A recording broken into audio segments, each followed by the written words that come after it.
ಮಾನವ ಭಿನ್ನವಾಗಿರೋದು, ಶ್ರೇಷ್ಠನಾಗಿರೋದೇ ಅವನ ಭಾವನೆಗಳಿಂದ. ಭಾವಜೀವಿಯಾದ ಮಾನವ ತನ್ನ ಭಾವನೆಗಳ ಬಲದಿಂದ ಲೋಕದಲ್ಲಿ ವ್ಯವಹರಿಸುತ್ತಾನೆ. ಯದ್ಭಾವಂ ತದ್ಭವತಿ ಎನ್ನುತ್ತದೆ ಶಾಸ್ತ್ರ. ಅಂದರೆ ನಮ್ಮ ಭಾವನೆಗಳಿದ್ದಂತೆ ಭವ ಅಂದರೆ ನಮ್ಮ ಜೀವನ. ಪ್ರೇಮ ಭಾವನೆ ನಮ್ಮನ್ನು ಊರ್ಧ್ವಗತಿಗೆ ಕೊಂಡೊಯ್ಯುತ್ತದೆ.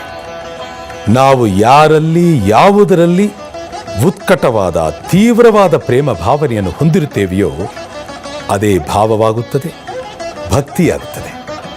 ಕಲಿಯುಗ ಕಲ್ಪತರು, ಕಾಮಧೇನು, ಚಿಂತಾಮಣಿಗಳಾದ ಶ್ರೀರಾಯರ ಜೊತೆ ಬಂಧ ಅನುಬಂಧವನ್ನು ಹೊಂದಿರೋ ಅನೇಕ ವ್ಯಕ್ತಿಗಳ ಆತ್ಮ ನಿವೇದನೆಯೇ ಈ ಭಾವಬಂಧ.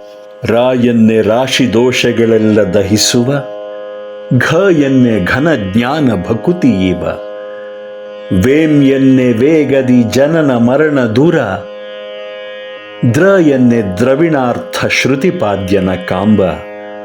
ಗುರು ರಾಘವೇಂದ್ರರೇ, ನಿಮ್ಮ ಚರಣ ಕಮಲವನ್ನು ಸ್ಮರಿಸುವ ಮನುಜರಿಗೆ ಕರೆಗೊಳಿಸುವ ದುರಿತ ದುಷ್ಕೃತವೆಲ್ಲ ಕರಿಯು ಸಿಂಹನ ಕಂಡ ತೆರನಾಗುವುದಯ್ಯ, ಕರಿಯು ಸಿಂಹನ ಕಂಡ ತೆರನಾಗುವುದಯ್ಯ.